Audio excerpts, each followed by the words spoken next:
crimes and children, darkness and innocence. What are the reasons why terms like this define our society? Who is behind this rampantness? How does a child become the suspect and not the victim?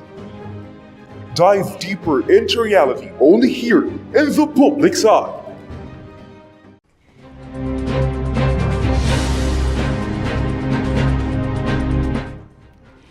As the universe keeps on working, stories will continue to unfold. In this world full of lies, how can you still identify the reality from fiction?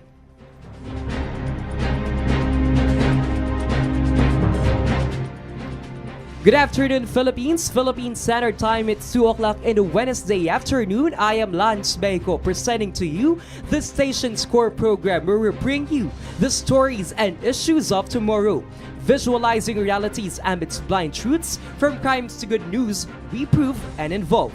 This is where you see the reality more than the truth. This is TZLS 87.5, The Public Side.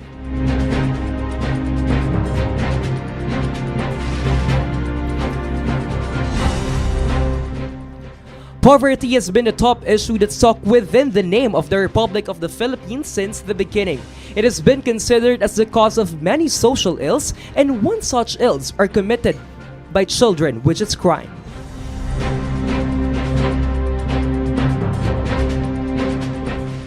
The Philippine National Police, or the PNP, stated that the growth of crime cases involving in minors is becoming one of the biggest problems in the Philippine society. As of 2009, there were at least 11,000 children in conflict with the law, or CICL, based on the data provided by the Juvenile Justice Welfare Council, or JJWC. According to the latest statistics from the PNP, about 60% of juvenile crimes fall under crimes against property. This includes theft, robbery, malicious mischief, and estafa. 36% of the crimes committed by children covering the same period include rape, attempted rape, acts of malicious intent, physical injuries, murder, attempted murder, seduction, grave threats, abduction, and homicide. Given this information, authorities along with the Department of Social and Welfare Development, or DSWD, are alarmed with the possibility of the dominance of juvenile delinquency in the country. And as we go deeper with the topic today, may I first introduce to you two of our panelists for today who will share their knowledge and ideas with our discussion later on. Joining us here from University of the Philippines, Diliman, we have Dr. Ahmad Mahusay and Dr. Jason Banite. Good afternoon, Dr. Banita and Dr. Mahusay. Welcome to the program. Good afternoon, Lance. So as you heard the details, good afternoon, Dr. Mahusay. So as you heard the details that I just mentioned about juvenile delinquency in the country, what do you guys think about that matter, which is alarming, not just for the society, but for the image of the country itself? Given your provided facts, I think the issue of juvenile delinquency is in need or is asking for more attention from the government than what it has right now. It is not only like what you said, not only for the sake of our country itself, but mostly for the sake of our Filipino youth. Dr. Mahusay. As what Dr. Banita said, it's a serious case for us, for Filipinos. That's why I think the government should be alarmed and must be attentive and do something for us and for the children. Yes, that's good. So the top 3 crimes committed by children includes theft, physical injury, and rape. Wow, these are the top 3 crimes. That's horrible. I was very, very shocked. From the latest data, there were approximately 3,715 cases of theft, 1,859 cases of physical injury, and 642 cases of rape recorded from year 2012 to year 2015. And now, let's officially start this discussion by elaborating the information mentioned about these crimes regarding the juvenile delinquency. So the question is, with all the minor offenses, why are these crimes are the most committed by children? What make this a top 3? the top three. So let's talk about first the theft, which is the number one case. Dr. Benita. Okay, I can see a lot of factors for why theft, physical injury, and rape are the most common committed crimes by children. So let's start with theft. I can see that poverty is the main reason behind this issue or this crime committed by children, because through poverty, a lot of people or a lot of children cannot afford to buy themselves or provide themselves. So those kids needs to eat. Those Yeah. kids needs to eat. It's their last resort for them to survive, right? And the saddest thing is their parents cannot provide their kids something. So those kids, it's the system of survival of the fittest. So Yes, that's why they are doing these crimes. That's why they are Right. doing theft, because Right. as you have said, poverty need to is live. They yes, need to poverty live. is very imminent here in the Philippines. So let's move on to the second crime, which is committed by children, which is rape. So why do you think that children or juveniles at a very very young age commit this crime? What is the reason behind that? Because of course they are still minors. I was very shocked because rape is a very very vast issue. It's a massive issue here in the Philippines. It's a crime for adults. Yes, and supposed to yet be. it is already committed by children, and it's very alarming. One thing that I can see, a factor that causes rape for the children, committed by children, is the involvement, their involvement in social media or their involvement in internet. And today, we can access, or those kids can access easily Yeah. to different websites which displays sensual acts, things that weren't supposed to be seen by children like them. So with that, they became curious. Yes, They became because at this age, children are being curious. It's an age of curiosity. Right. So it triggers them to try what they are seeing on the monitor of inside. Yeah, within so the internet. basically, what Dr. Benita is saying is that we have a lot of access to different social media platforms, and Right. that makes that is one of the top reasons why children are being triggered to commit this kind of crime, right? Exactly. Now let's proceed to the number three crimes committed, or the top three crime committed by children. So that is physical injury. So, Dr. Mahusay, what do you think is the reason behind this? I think a children needs attention, and sometimes they are lacking attention, so they find something that will give them their attention they want. So some cases, like fraternity, they join fraternity because they know that fraternity will give them what they want. Yeah. Sense of belongingness, friendship, and they can express themselves by fraternity. Yeah, so basically what Dr. Ahmad is saying, or Dr. Mahusay is saying, is that these children are looking for a sense of belongingness and for people who will accept them for who they are. That's why Yes, because they feel, I believe they feel in that they are not belonging to society. They are powerless in the society. And even they have their guardians or they have their friends. Right. They do not feel the love of these guardians, Yes. of these parents. That's why they are resorting to join fraternity. And fraternity resulted to hazing, Yeah. Which is no. which causes Death. what is this? Physical injury. Yeah, physical injury. So, actually, thank you for mentioning that, because there were at least 31 deaths caused by hazing or initiation rites of fraternities and training institutions since 1954, the year when the first hazing victim was reported.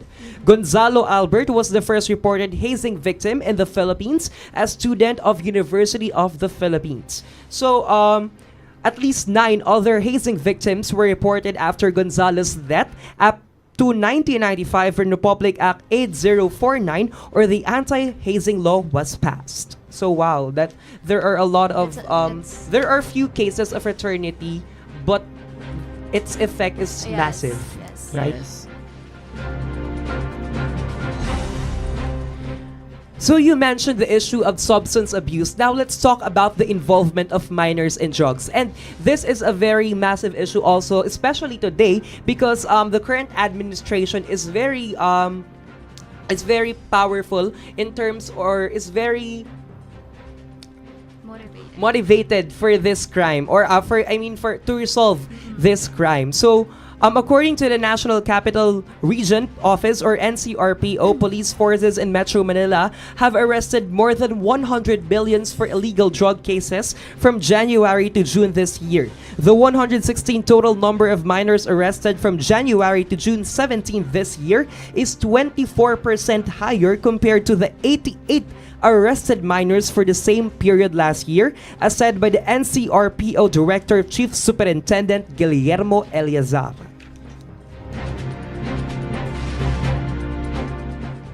So, we are now talking about the issues, or the issue of minors being involved in drug cases. So, what do you think is the probable cause or causes of the involvement of minors in such substance? Is it only for addiction, or do you believe that minors are being involved in drugs because of something that people don't know? I think more than addiction, I think children are being used by adults or even by their parents. Actually, they are being used as drug dealers. They are being used as the one who buys the drugs and then deliver it to the buyer. So yeah, it's not only about addiction. It's a lot of things. It's a lot of factors that talks about that. Yes, and actually, there are really cases that are proven, but there are unproven cases. Yet the victim is being killed. The victim is being jailed. And that's one of the saddest part about this dragon war, because children or minors are becoming one of the casualties in this war on drugs campaign. So one of the hottest issues in this case is the Kian de los Santos issue way back 2017. So we have a research about the Kian de los Santos issue. He is a 17-year-old, basically a minor and a grade 11 student, and died in an anti-drug operation in Caloocan City last August 16. He was among the 82 casualties of a series of one-time, big-time anti-drug operations in Metro Manila and nearby province of Bulacan from August 15 to 18. So a lot of experts, or a lot of, not actually experts, a lot of people or critics are saying that Kian de los Santos is a victim, while some others say that, or presume that Kian de los Santos is a suspect. So let's just talk about this in a very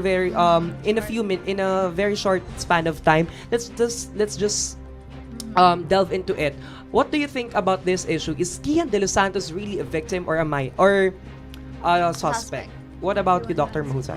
I think he's not a victim, and he's not a suspect. He's a 17, right? He's a juvenile, but he knows drugs.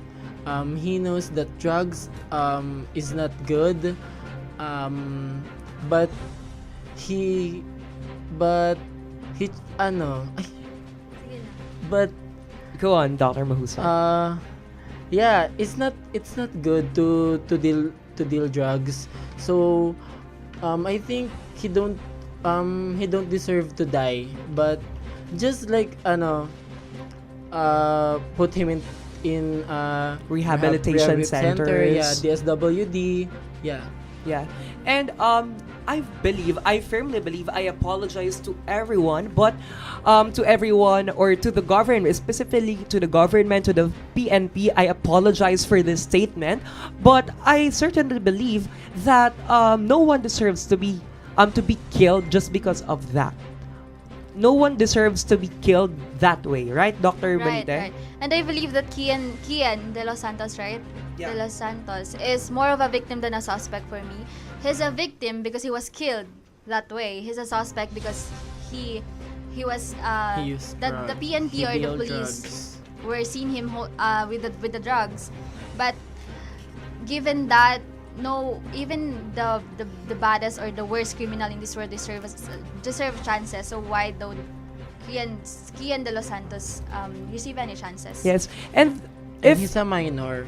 and in, Given the fact that yes, he's a that's minor. right. And if Kian is really a suspect, if Kian is really proven to be a drug pusher, killing is not the best solution for that. Right. Right? Yes. He is a minor. There are a lot of ways. There are a lot of ways. And aside from that, there is a due process here in the Philippines. What's Right, right. happening to the due process? I'm sorry to the government, but this case Maybe is it's the system that was brought by the War on Drugs campaign. Yes. I believe. and Maybe it's the police are really triggered because yeah, he's a minor and stealing And, drugs. Yeah, they're just focusing on getting rid of crimes in the country. they are not focused. They are just focusing on that on Yes. war on drugs, but they are not focusing on the other Exactly. sides of the issue. Exactly. Yeah, Yes. exactly. So thank you so much, Dr. Benita and Dr. Mahusay. Now that we have known different crimes and offenses which minors are capable of committing, let's further discuss juvenile delinquency by knowing the laws within the Constitution which address the said issue. What are the rules from government to hindrance the dominance of juvenile delinquency? Are these rules enough or too much? Stay tuned as we proceed to the other half of the program, and you're listening to DZLS 87.5, where we see the reality more than the truth. This is The Public's Eye. For the small and the tall, the strong and the elegant, for the authentic, for at home and on the go, for pessimists and optimists, for those who love you a little and those who love you a lot, for ultimate flavor and great refreshment, with or without calories, for carefree enjoyment, for those who want to choose and choose, for every generation, for us, for everyone, forever.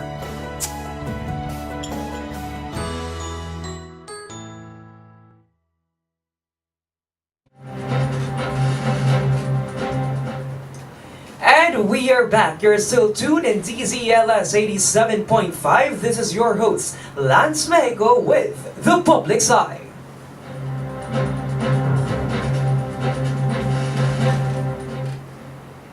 The Juvenile Justice and Welfare Act of 2006 was established to cover the different stages involving children at risk and children in conflict with the law, from prevention to rehabilitation and reintegration. The state recognizes the vital role of children and youth in nation building and shall promote and protect their physical, moral, spiritual, intellectual, and social well-being. It shall inculcate in the youth patriotism and nationalism and encourage their involvement in public and civic affairs. The state likewise recognizes the right of children to assistance, including proper care and nutrition and special protection from all forms of neglect, abuse, cruelty, and exploitation, and other conditions prejudicial to their development.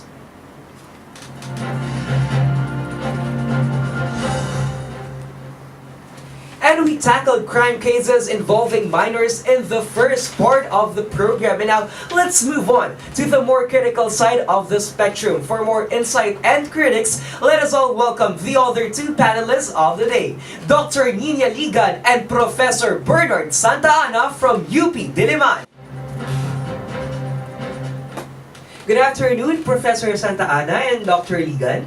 Welcome to the program. Good afternoon, Lance. Good afternoon. It's so nice to have you here in The Public's Eye. And of course, we have talked about a lot about juvenile delinquency in the first part of the program, and now we will talk about the laws, the regulations regarding this crime. With regards to the definition of the Juvenile Justice and Welfare Act, the real question here is, does the Juvenile Justice Law or the Republic Act or RA 93444 works here in the Philippines? What do you think, guys? Well, for me, if you will look at in the present time or in our society right now, then for me it's a no. Why do you think so? It's because the government is lacking on governing the DSWD or having cooperation with them. Okay. That's the opinion of Dr. Ligan. Let's respect that. How about you, Dr. Santa Ana or Professor Santa Ana? Well, I can say it is technically not working because of some many factors. First of the many is the government. Our government nowadays is quite messed up. It is quite messed up. It is so broken. They're too focusing on one thing. They're getting attached so fast that they are forgetting other issues that we're facing right now, and that is not good. Yes. As I I see. actually agree. I understand the point of Dr. Santa Ana. So I agree. I understand both of your points because what Dr. Santa Ana is trying to say is that they are, or the government or the current administration is focusing on just one thing, which is specifically the war on drugs, because that is the main issue nowadays, and because of that, they tend to forget other important or significant issues, which is one of those issues is this, the juvenile delinquency here in the Philippines.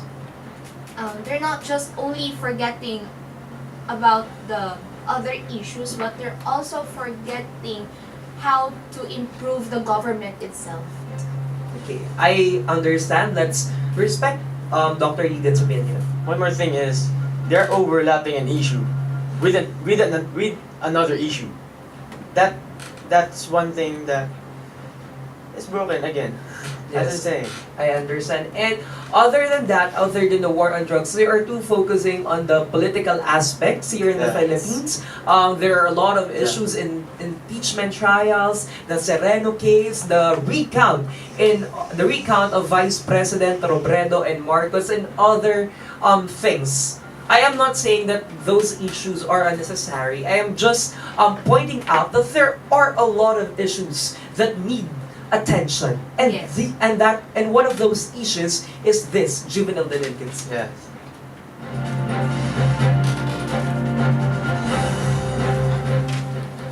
In November 2016, the Juvenile Justice Law, or the Republic Act 9344, became a hot topic for debate when the Philippine Congress planned to propose a bill that would lower the age of criminal responsibility to 9 from 15 years old.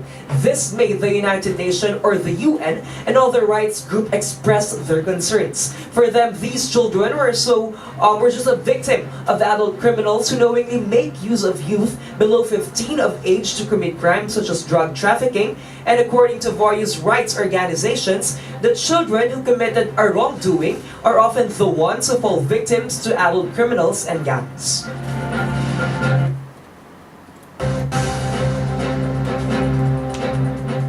So, do you think that the lowering of the age of criminal responsibility would help the society from depicting juvenile delinquency? But before you answer that question, I will just elaborate the research that I have mentioned earlier.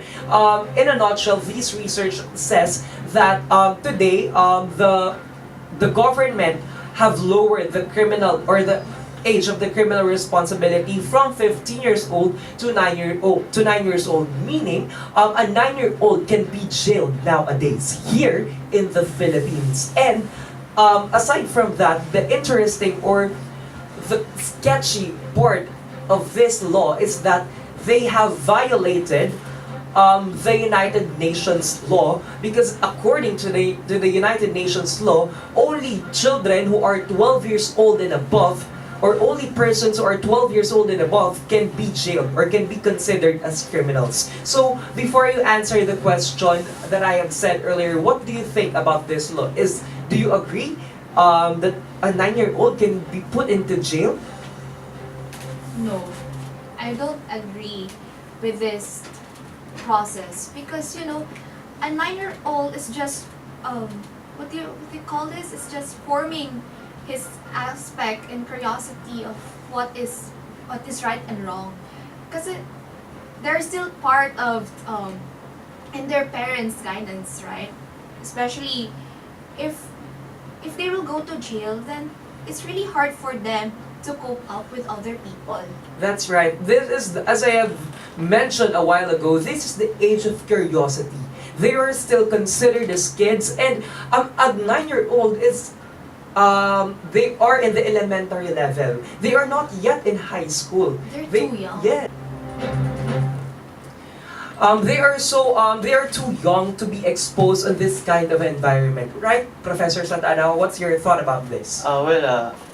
Sorry, but in this matter, I agree somehow. Somehow, not that I fully agree, but the jail thing is the part where I disagree because, as Nina said, 9-year-old is even in the half of 18 years old, not even in maturity Yes, stage. that's the point here. Yes, but on the jail thing, on the imprisonment thing, well, I can say that you don't put them in jail, but you put them somewhere wherein they'll be changed, like some like rehabilitation centers like that, counseling or schools. Yes. You know what I'm saying? Instead of putting them into jail, what if the government just give the education that they deserve? Yes, exactly. That's what I'm trying to say.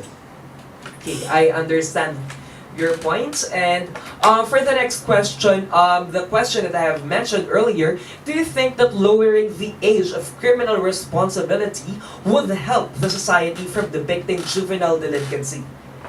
What I'm trying to ask you guys is that, do you agree that the lowering of age criminal responsibility would decrease the crime rate here in the Philippines? Well, for me, it's a no. Why? Because, discipline should be started in a family itself. Because we, the parents, is the one who discipline their child and should be, and in school also, the teachers should not spoon feed the children that, like, you need to do this because this is blah blah blah blah, right and wrong. But you need to force them to know the truth and to know the right and wrong, and don't spoil them, because if you will spoil them, they're just actually keep on doing wrong things. I get the point of Dr. Ligan. How about you? Do you think, Professor Santa Ana, this move of the government or this agenda of the government can decrease the crime rate here in the Philippines? Well, almost similar to Dr. Nina's answer, I can say that discipline starts in the home and school, and Okay, now let's move on to the next question about this issue. Do you guys think, Dr. Ligan and Dr. Santa Ana, do you think that this move of the government can help decrease the crime rate here in our country or here in the Philippines? Yes, I believe that it will decrease the crime rate in the Philippines. Why do you say so? Because it will lessen the, Number of criminals? yes, and they will be afraid of doing such wrong things. However, they cannot force a 9-year-old to be in jail because they're still processing the idea of curiosity, and they're still processing of right and wrong. Okay. I agree to what you are trying to say, and basically what Dr. Ligan is trying to say is that it can decrease the crime rate in the Philippines. It can, but on the other hand, it's not for the sake of the morality. It's not, and it will never be a sake for the morality. So, how about you, Dr. Santa Ana? well, as Dr. Nina said, I can agree with that. It will threaten other criminals, and it is unjustifiable to imprison A 9-year-old. yes, a 9-year-old, obviously. Because as Dr. Egan say, a 9-year-old is still in the process of recognizing things. They are still in the process of recognizing the morals. Do not expect that a 9-year-old can understand a constitution, that Yeah. can understand or can, Well, a 9-year-old can read it, yes. but to understand, well, I'm afraid, Yes, and even 11, 10, 12, they cannot still fully understand what the Yes. Constitution means or what the Constitution says. So, a 9-year-old, a 9 years of living doesn't make a person, doesn't make who you are. and try to imagine a 9-year-old kid behind bars. Yes. No, it's a no for me. It's a very It's already horrible. child abuse. Yes, it can be considered a child abuse. Based on a report written by Julian Kippenberg of the Human Rights Watch or HRW Children Division, the newly proposed bill is a direct attack on the rights of the children. So this only pertains to what Dr. Ligan said earlier, that it's already a form of child abuse, right? Yes. It also says here that the Philippine government pushed the age limit higher than the internationally accepted age of criminal responsibility. So imagine that the Philippines pushed the age limit higher than the standard of the United Nations, which is very questionable. I apologize to the government, but it is very questionable and justifiable for me. For how about you? Do you think it can be justified, the move of the government? If they would present valid reasons regarding with this issue, then it will be valid. But if they can't, then it won't. How about you, Doctor? Well, it can be justified by not putting them in jail at all. But instead, as I am always saying earlier, just to put them in rehabilitation centers, or not to isolate them on other kids that is delinquent. I think it will look good for me. Okay, I understand the point. Now let's move on to the next question. What might the Philippine Congress is missing out or lacking of when it comes to addressing juvenile delinquency in the country? What do you think is the lacking part or the lacking action of the government, Dr. Ligan? Well, for me, the security. Because in the system of DSWD, we have poor of security. Because it cannot be, what do you call this? We cannot avoid of having a missing child in the guidance of the SWD because of their lack of security, and it really depends on how the government works with the SWD. Okay. How about you? Well, I can say the implementation itself. But as you can see, the government is quite messed up today. They are focusing too much on other issues, and yes, I should say they are focusing too much on other issues. And Specifically yes. on the war and drug Yes, issue. And economy itself. And economy, Yeah, the inflation, inflation things. Okay, Yeah. so okay, I understand your point of views. Now let's talk about the other issues that affect the juvenile delinquency cases. Professor Santa Ana and Dr. Ligan, do you think that the poverty and the educational system here in the Philippines affect the juvenile cases? Yes, because the government itself, they cannot provide the proper education, especially to the poverty people. That's why the juvenile cases is keep on working or keep on going? Yeah, how about you? Well, if you're going to look at it at a deeper side, it is a chain reaction. Poverty equals no education equals lack of knowledge. Yes, that's basically you get Yes. get the point. Yes, and with lack of knowledge, all you gotta think is to commit crime just to do for a living, and that's how crime happens. So basically, what you guys are trying to say is that the government should not, the government should also do necessary actions to improve the educational system here in the Philippines to solve the poverty for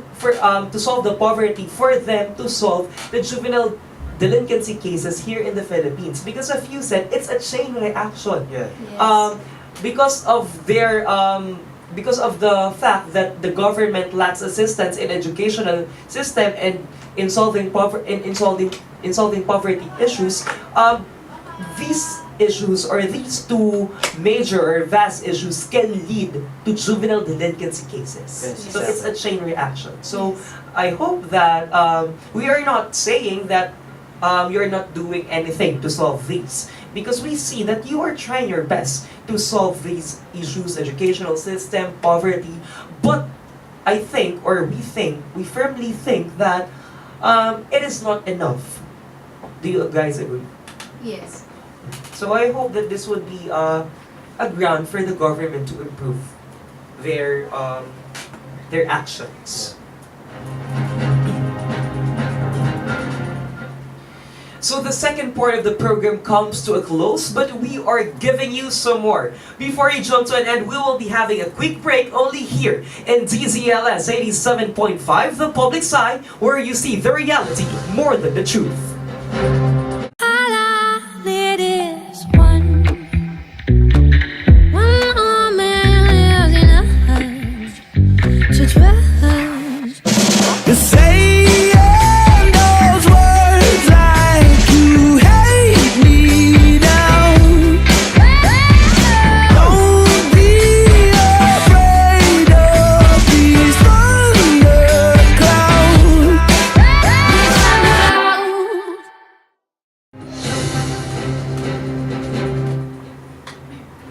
And we are back here on the public side. It's your host Lance Beko, along with our four panelists for today. We have here Professor Santa Ana, Professor Mahusay or Dr. Mahusay, Dr. Banite, and Dr. Ligan. Welcome back to the program, guys. Hello, Lance. Thank you. Okay, so we have already Thank you. reached the final part of the program. And to sum it up, allow us to share your individual conclusion and point of view about juvenile delinquency. But before that, I will just encapsulate the details that we have discussed earlier. We started discussing your point of views or the point of views of Dr. Banita and Dr. Mahusay about juvenile delinquency here in the country. And we have also elaborated what are the top 3 crimes committed by children, and that are theft, rape and physical injury. And also we have talked about the involvement of minors or juveniles in drug cases here in the Philippines. We have also mentioned the Kian de los Santos issue, and aside from that, we have talked about the Republic Act 9344, which were discussed earlier with Dr. Santa Ana and Dr. Ligan. We have discussed the different regulations and the provisions made by the current administration, wherein a 9-year-old can already be put in jail and can already be considered as a criminal. So we have also talked about the other issues here in the Philippines which affect the juvenile cases, such as poverty, the implementation of laws, and the juvenile justice system and the educational system here in the Philippines. So those are the issues or the details that we have talked about earlier. So in a nutshell, what do you guys, what can you conclude after all the information, after all the discussions that we had earlier? Let's start with Dr. Banite. Okay, I think I just want to address the Congress, especially Or the the government. as a whole, to look more into details, look more behind just juvenile delinquency, because I can see that they are only seeing the case of juvenile delinquency and not the stories behind that issue. There's a lot of factors for why those children commits crime, like what was discussed earlier. First one is poverty and education. So it's not. I don't think it's the children's fault. So for why they are committing crimes, but yet there's also a fault from the government itself. So basically, you are calling out more firm actions, Yes, powerful exactly. actions from the government. Now let's move on to Dr. Santa Ana. How about you? What can you conclude after all our discussions? Well, I can say that there's 2 things that we need to focus on here. First is I can conclude that we need, the only solution here is to revise The the RA Constitution. 9344 itself, not the whole constitution. Not the whole constitution, but that's that's a law that. RA 9344 only, because when they changed the 9 to 12-year-old age, it is that became messed up, right? Then second is the implementation, similar to Dr. Benite. They need to open their minds and think wider as before, because juvenile delinquency is not juvenile delinquency itself. It has roots. As you said, it's like, for example, poverty, lack of education, and bad educational system. So I can say, with all that being done, everything will be fine. Okay, so let us respect that opinion of Dr. Santa Ana. Now let's move on to Dr. Mahusay. What can you conclude about this issue? I think, as what Miss Bonita said, I think the government must do action on it. I do think they need to study everything. If they can revise the constitution, they need to revise it, and they need to delve in the story of the case of a juvenile. And also they need to To focus on yeah, not they just need on to the focus. not just on a single perspective, but Yeah. rather on They need to be open. open to all perspectives, to all sides of the issue. Yes. Thank you. Okay, so now let's move on to our last panelist for today. We have Dr. Ligan. I actually agree on the statement of Dr. Santa Ana that they need to revise the Constitution rather. However, I think the government should provide a proper fund to improve the educational attainment, especially for the poverty people. And revising the Constitution will help them to elaborate more the problems of the juvenile delinquency. And addition to this is that they should not focus on one issue. They should not forget that there are also other problems in the country. That's all. Thank you so much, Dr. Ligan, for that opinion of yours. And of course, thank you so much, Professor Santa Ana, Dr. Mahusay, Dr. Benite, for sharing your thoughts, for sharing your individual opinions about this issue. So I will just summarize all of your conclusions. You mentioned about the improvement of government in terms of implementations of law. You also said that the government should focus on other issues, on other relative issues here in juvenile delinquency, especially the poverty and the educational system. You also discussed that they should focus not just on a single perspective, but rather on all the perspectives of the issue, because what you guys are trying to say, all of you are trying to say, is that our present government or the current administration is just focusing on a single story, but they are not looking, or they are not focusing on the sub stories, and they are so fast, or they are so quick in moving on to an issue without this issue being solved. Okay. Any last words? And with that, just what you said, because of that aspects, the government is forgetting that those children are children and not criminals. Okay, so that's a very good point. So once again, thank you so much. It's so nice to have you here in the public side.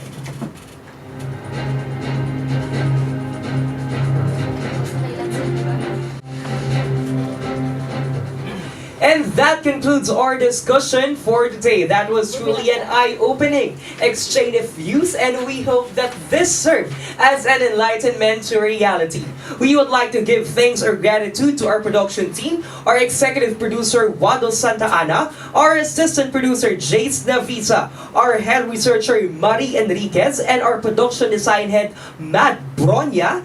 And of course, along with the board of panelists, once again, thank you so much thank you so much for dropping by here in our station. And we hope, once again, that we have imparted something good in each and every one of you. So this has been your host, Lance Meco, only here at TCLS 87.5, where you see the reality more than the truth.